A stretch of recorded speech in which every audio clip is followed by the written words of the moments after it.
在会津藩出身的陆军大将柴五郎看来，明治维新虽然让日本强大，但是建立过程是不正义的。胜者为王的傲慢基因流淌在帝国血液里，最终膨胀失控，导致了帝国的坠落。1868年戊辰战争中，会津藩遭到了萨长联军最残酷的围剿。为了让家里的男人们无后顾之忧的去战斗，也为了避免遭受贼军的羞辱，柴五郎的祖母、母亲以及姐姐们决定集体自裁。年仅8岁的柴五郎亲眼看着他们用短刀刺穿要害，倒在血泊中。战后幸存的会津人被流放到日本本州最北端的不毛之地，原本拿刀的武士被迫拿起农具去挖掘冻土求生，甚至去垃圾堆里翻找本地人的残羹剩饭。年幼的柴五郎遭受如此的变故，反而坚强起来。他一边嚼着树根，一边暗下决心：我一定要活下去，看看下贼长剑会有什么下场。因此，柴五郎在13岁的时候就进入了陆军幼年学校，在40岁时成为陆军中佐，并且在北京担任日本驻清公使馆的武官。1900年庚子拳乱，数万全民与清军围攻北京东交民巷使馆区，可使馆区内的各国护卫兵力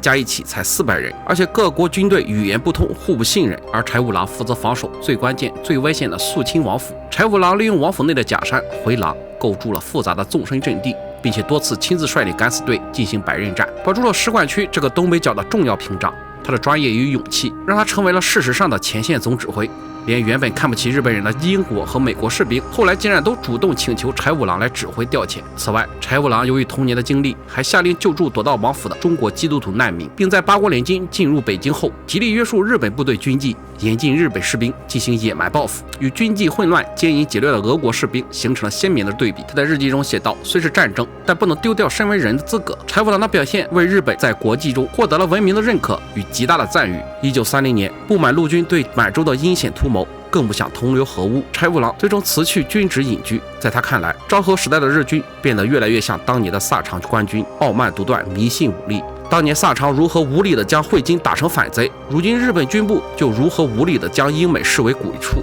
当年萨长如何无视会津的和平请愿，如今军部就如何无视国际局势的现实。历史在柴五郎的眼中形成一个可怕的闭环，他预感到这个建筑在暴力之上的帝国终将迎来报应。1945年8月15日，此时的柴五郎已经85岁。听完育婴放松后，拿出短刀，想去追随77年前死去的家人，也想为这个国家的败亡承担军人的责任，但被家人发现并救下。被救下之后，这位85岁的老人平静地说出那句震动历史的感叹：萨长建立的日本终于毁灭了。这样一来，会津的污名也洗清了。